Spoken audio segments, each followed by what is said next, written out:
Bonjour à tous, bienvenue dans le Welcome One, donc le podcast produit par Hubble, organisme de formation sur SAP.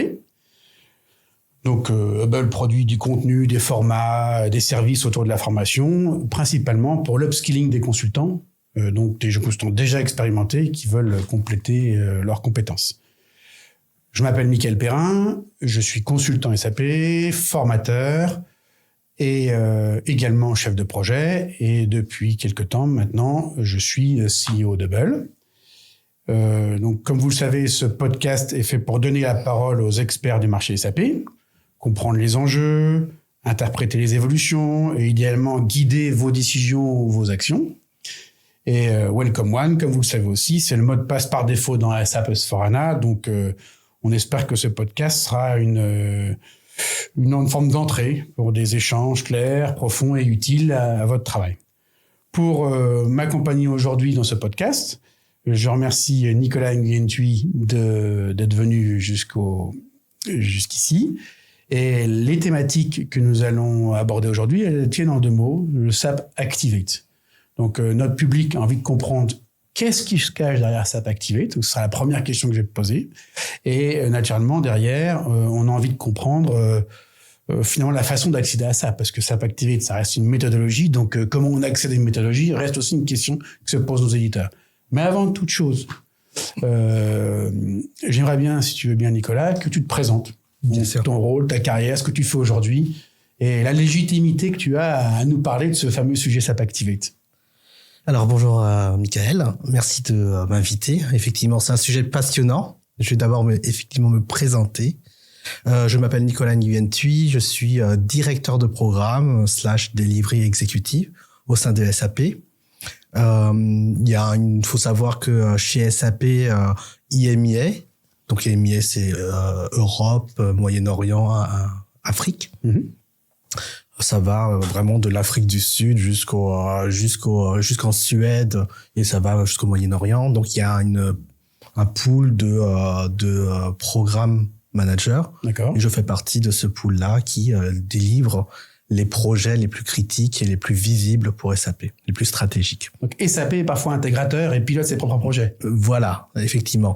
Et généralement, d'ailleurs, SAP prend en charge les projets les plus innovants, les plus critiques, pour les mettre en place une première fois, avant que ça devienne un peu plus récurrent et qu'on puisse les adresser aux partenaires par la suite. Donc ça ne vient pas en compétition des partenaires, ça vient sur l'idée que le produit sortant de chez SAP, les mieux chaussés pour pouvoir le mettre en place dans les premières versions, c'est l'éditeur lui-même. Voilà, exactement. Soit on fait plusieurs choses. Soit on fait de l'implémentation en direct, donc vraiment le premier. Alors moi j'ai eu la chance de faire le premier RISE au monde, par exemple. Soit effectivement on fait de la sécurisation dans des gros programmes. Donc il y a des grands je recommence. Soit on fait de la sécurisation de grands programmes. Donc il y a les grandes entreprises qui ont des programmes de transformation énormes, pluriannuels, et ils demandent à SAP en tant qu'éditeur de venir sécuriser leur programme. D'accord. Et depuis combien de temps tu es directeur de projet du coup ? Depuis 7 ans. D'accord, maintenant. Très bien. Donc j'ai rejoint SAP il y a 7 ans et j'étais directeur de projet dans différentes entités, dans différents organismes comme Accenture ou bien des clients finaux. Donc J'ai la chance effectivement de voir les 3 facettes de l'intégration ou la gestion de projet SAP, soit faite par un partenaire, soit faite par un client en direct chez le client et soit faite par l'éditeur. Expérience très enrichissante. Oui. Du coup, ça nous amène à la première question, tout simplement. Oui. Mais qu'est-ce donc que le SAP Activate ? Oui, effectivement. Alors, en tant que chef de projet, en ayant travaillé avec dans plusieurs projets, avec plusieurs partenaires, soit avec des clients finaux, soit avec d'autres chefs de projet, effectivement, on s'indique tous chefs de projet. On s'indique tous, on pense tous pouvoir gérer un projet. En réalité, il y a ce SAP Activate dont on parle souvent, qui est à la fois un état d'esprit, je dirais, un framework, un cadre sur lequel on peut se poser une boîte à outils ou des accélérateurs. Il faut savoir que... Pour piloter son projet. Pour piloter son projet, évidemment. Et ça, quelle que soit la feuille de route dans laquelle on est. Exact. Migration, installation, et quels que soient les composants. Très bien. Oui. Donc, effectivement, il y a dans les outils, si vous ouvrez le SAP Activate, les outils qui sont en ligne, vous verrez que il y a toujours ce cadre général qui précise qu'il y a plusieurs phases, des phases qui sont maintenant communes, phase de prepare, phase d'explore, phase de realize, phase de deploy et phase de run. Donc ça, c'est toujours connu et ça rentre dans le langage. Même auprès des partenaires, auprès des clients finaux, on dit une phase de realize, ils comprennent très bien ce que c'est. Après, là-dedans, effectivement, il y a plusieurs embranchements. Le SAP Activate fonctionne pour tout type de projet, que ce soit des conversions, ce qu'on appelle du brownfield parfois, soit du bluefield, soit du greenfield. C'est une implémentation sur depuis une plage blanche. D'accord. Et cette méthodologie, elle existe. On a un framework qui existe. Et suivant ce que l'on veut faire, eh bien, on prend des cases à cocher et on prend certains accélérateurs plus que d'autres. Et tu peux décrire un peu ce que... donc, je comprends. SAP Activate, c'est avant tout la méthodologie prévue par SAP. Donc, ça décrit toutes les tâches d'un projet, quelle que soit la feuille de route. Ça décrit, j'imagine, le qui fait quoi. Et ça vient donner du contenu pour, quelque part, harmoniser la façon de gérer un projet, capitaliser aussi d'un projet sur l'autre. Oui. Et très certainement, quelque part, unifier, comme tu disais tout à l'heure, comment va-t-on travailler entre le client, le partenaire et les différents intervenants d'un projet. Voilà. Donc ça, c'est quelque part, c'est un référentiel de mise en œuvre et un vocabulaire commun. Et tu parlais d'accélérateurs. Est-ce que tu as des exemples d'accélérateurs qui, quelque part, sont certainement le fruit de la capitalisation SAP? Oui, bien sûr. Donc, les accélérateurs. Donc, effectivement, il y a les choses, on va dire, un petit peu... de penser, de dire savoir quelle serait une matrice de rôle et responsabilités génériques, quelles seraient les phases génériques d'un projet. Donc ça, on aura un cadre sur lequel on adapte. Et là, quand on parle vraiment d'accélérateur, ce sont des building blocks qu'on appelle, des choses que on veut faire une implémentation d'un process, d'un flux déjà existant, order to cash. Et ben, on rentre dans ce flux order to cash. Il y a déjà effectivement toutes les configurations, tous les process déjà mis en place, toutes les configurations, toutes les documentations, tous les test cases déjà en place. Donc quelque part, avec la méthodologie vient un contenu, y compris de paramétrage du produit. Bon, je crois qu'il est promu sous le nom de best practice. Exactement. Le best practice, c'est finalement l'ensemble des processus métiers déjà préparamétrés, et qui amène d'ailleurs SAP à penser même que dans la version publique de son produit, la moins paramétrable, on peut déjà choisir une best practice et intégrer ce contenu. Donc la méthodologie est intégrée avec du contenu produit. Alors c'est vrai que les noms changent au fil du temps, best practice, scope item, building blocks. Oui. En gros, c'est que le client doit retenir que au lieu de refaire une conception, il peut partir de quelque chose qui est déjà préétabli. Oui. Est-ce qu'il y a d'autres types d'accélérateurs? Oui, effectivement, il y a des accélérateurs, cela. Il y a des outils, maintenant des nouveaux outils qui sont mis en place. Donc, on parle beaucoup de Cloud ALM ces derniers temps. On parle de Signavio. Donc, Signavio contient tous les process par défaut. On propose au client de l'order to cash. Bon, chaque client va se dire particulier, mais en réalité, 95%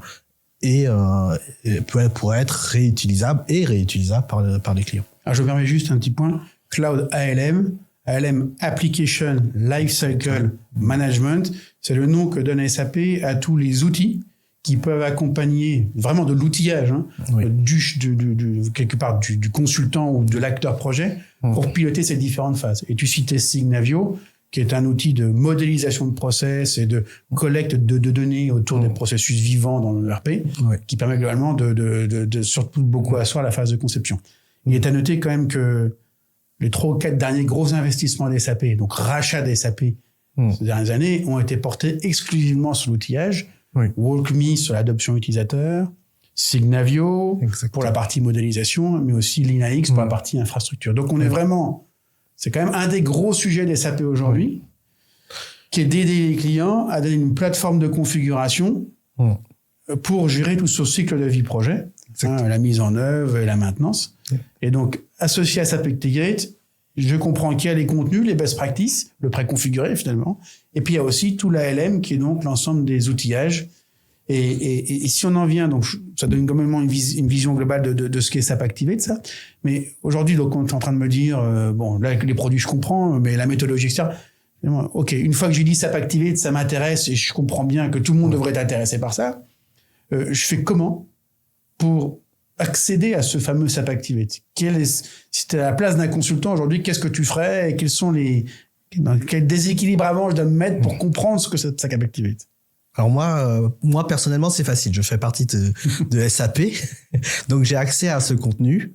Je sais que c'est même une grosse initiative de SAP, que tous ceux qui travaillent en tant que chef de projet soient certifiés SAP Activate. Donc il y a une certification SAP Activate. Il y a une certification. Il y a même je dirais deux. Il y en a une qui est SAP Activate et une qui est un peu plus tournée vers Activate Agile. D'accord. Donc il y a deux petites. Il y a le gros et sa petite sœur qui est SAP Activate pour les projets agiles. Tout le monde peut déjà suivre des formations SAP sur SAP Activate. Oui. Je crois que les formations s'appellent Acte 100 et Acte 200. Exactement. D'accord. Il y en a pour moins d'une dizaine de jours et tout le monde peut valider cette compétence par une certification. Donc quelque part, si vous n'avez pas de certification produit, vous pouvez toujours passer une certification Activate. Mais comment vraiment j'accède à ce contenu de la description de la méthodologie? Alors il y a SAP Learning Hub sur lequel vous pouvez vous connecter et là vous pouvez je pense, moi je clique sur le lien, donc ça arrive, mais je pense qu'après, effectivement, il y a un certain... Donc, je crois qu'il y a le Roadmap Viewer. Donc si vous allez dans le Learning Hub ou dans le l.sap.com, le Roadmap Viewer, c'est finalement la page d'accès à l'ensemble des tâches que vous décrivez. Et je tiens à noter d'ailleurs que finalement, la même façon qu'on googlise un peu tout le temps les choses pour trouver, avant de commencer à travailler, ça vaut le coup de googliser le Roadmap Viewer parce qu'à l'intérieur, il y a des workstreams. C'est en gros, ça rassemble l'ensemble des tâches concernant un rôle dans un projet. Exactement. Donc, si un client, votre manager vient vous dire aujourd'hui, tu vas être le responsable de la reprise de données dans le projet de montée de version chez le client X, d'accord? En consultant le Roadmap Viewer, vous allez pouvoir, par le biais d'un filtre, retrouver l'ensemble des tâches qui font partie normalement de votre responsabilité. Exact. Donc, c'est l'assurance, quelque part, de pouvoir ensuite interagir avec les autres et d'être en cohérence avec les autres rôles dans le projet. Bien sûr, ouais. Et les autres produits que tu citais, les Signavio, Cloud ALM, LinaX, font partie maintenant de SAP Activate. D'accord. Alors, effectivement, on parle souvent de certification. Moi, je suis certifié. Il faut également parler de recertification parce que pour rester certifié, il faut repasser cette certification assez régulièrement. Et pourquoi on passe régulièrement? Parce que le SAP Activate change. Le monde évolue, les façons de penser évoluent. Avant, je pense que le premier SAP Activate, c'était ce qu'on appelait ces fameux RDS. Rapid Deployment Solution. Rapid Deployment Solution, ce qui était fait pour des projets un petit peu, ce qu'on appelle un peu waterfall. On rentre dans des grands tunnels, à la fin, on fait une grande phase de test et on fait un grand Big Bang à la fin. Aujourd'hui, SAP Activate, comme j'ai parlé un peu de SAP Activate Agile, il rentre dans des mindsets un peu plus agiles. Avant c'était on-premise, aujourd'hui c'est plutôt beaucoup plus hybride sur du cloud avec des API. On réduit vraiment les cycles de projet, les cycles de développement au maximum. Donc ça c'est toute l'évolution. Parfois on me pose la question, c'est toute l'évolution versus feu ASAP. La première méthodologie SAP s'appelait Accelerated SAP, ASAP. Donc cette qui était aussi une feuille de route de mise en œuvre. En gros, de ASAP vers SAP Activate, on a déployé les feuilles de route. Exactement. On a intégré les approches hybrides en termes d'applicatifs, de l'ERP, du CRM, du SRM et autres, de la data. Et on a aussi abordé le côté cloud des implémentations qui changent fondamentalement les points de découplage entre ce que fait l'intégrateur et ce que fait l'éditeur. Oui, exactement. Et donc là, les dernières versions, je parlais de l'évolution, on revient sur l'évolution de SAP Activate. Les dernières versions intègrent véritablement deux notions, on va dire, très importantes. On a un peu parlé dans cet entretien, c'est ce fit to standard. Maintenant, on parle vraiment de ce qu'on appelle... plus que du fit to standard, on parle du clean core. D'accord.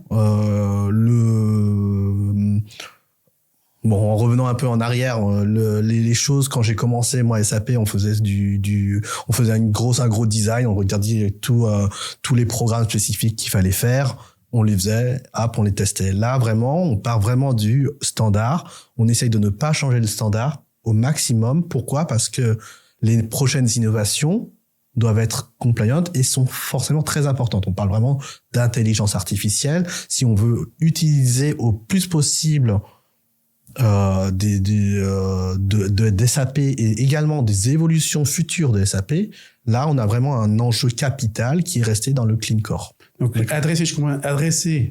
suivre les recommandations SAP Activate, oui, c'est également suivre cette promesse qu'on fait aux clients de dire on va utiliser le RP et l'adopter plutôt que l'adapter. Oui. Et histoire ensuite d'être dans un régime d'évolution et de montée de version voilà. qui puisse se faire de façon plus simple.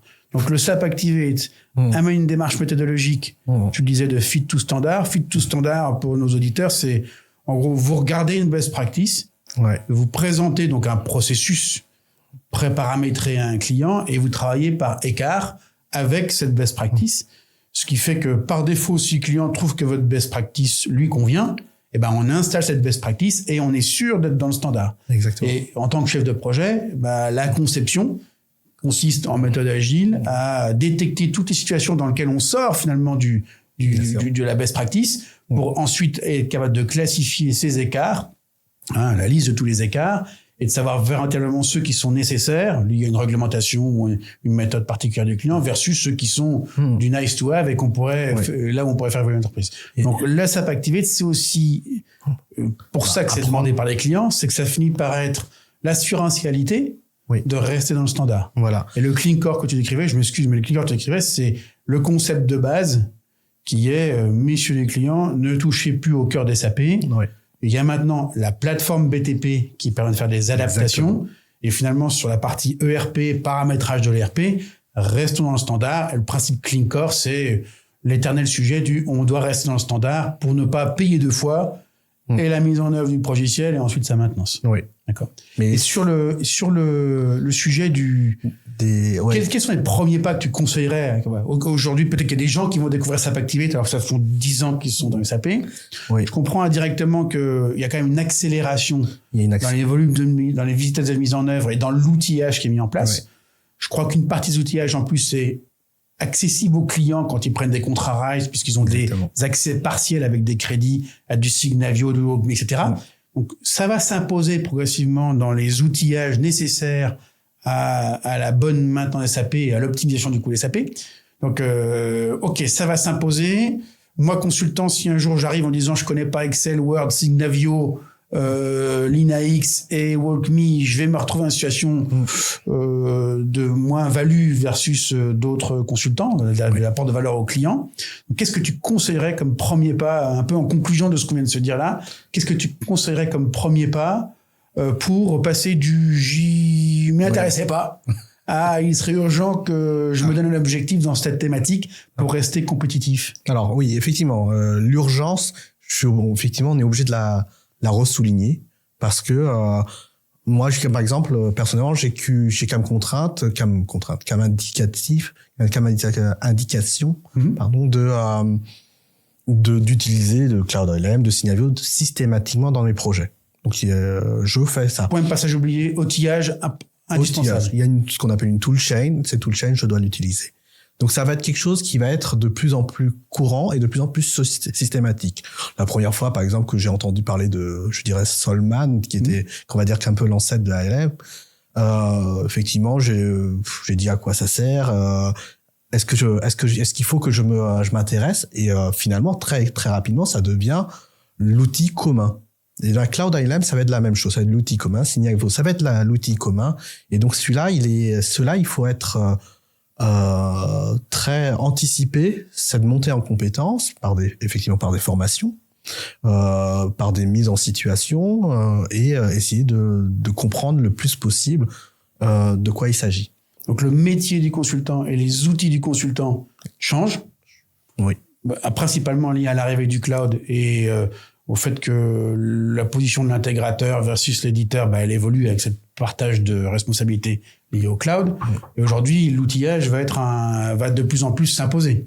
Oui. Donc de plus en plus, les demandes de clients, ça va être de dire ok, je veux un consultant MM ou procure to pay, ouais. Mais quelque part, je veux qu'il sache faire ça, je veux qu'il connaisse ses best practices, je veux qu'il connaisse son rôle eu égard à ce qui est marqué dans SAP Activate, et je veux qu'il sache utiliser les outils qui fait que quand le consultant va partir, tout ce qu'il aura capitalisé comme documentation, je saurai le réutiliser et il pourra passer et faire un transfert à soit une équipe de maintenance, soit à son suivant. Oui.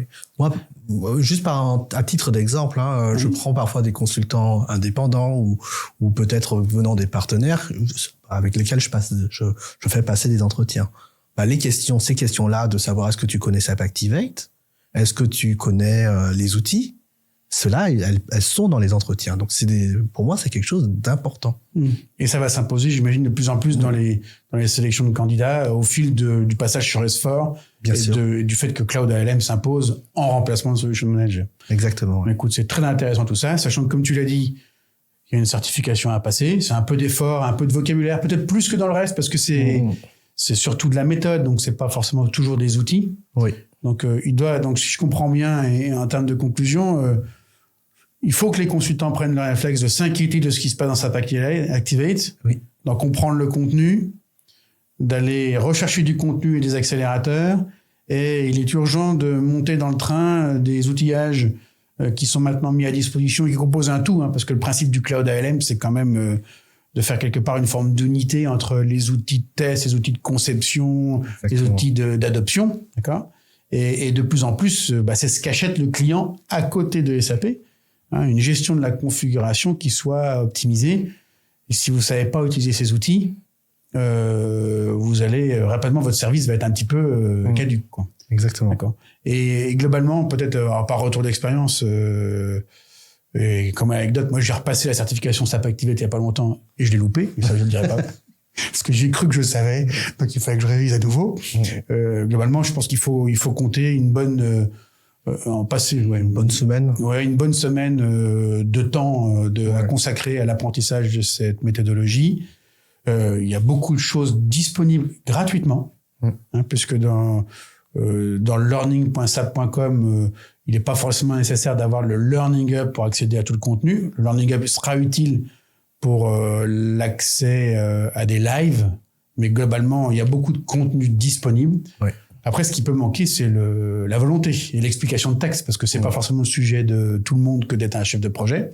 Oui. Pour autant, il faut comprendre ce que son chef de projet donne. Donc, parfois, ça peut être intéressant d'être en formation pour apprendre à utiliser plutôt que de juste lire, parce que c'est quelque chose qui est quand même peut à fait fastidieux si on vient pas de ce monde-là. Ok. Est-ce que tu as un mot de conclusion?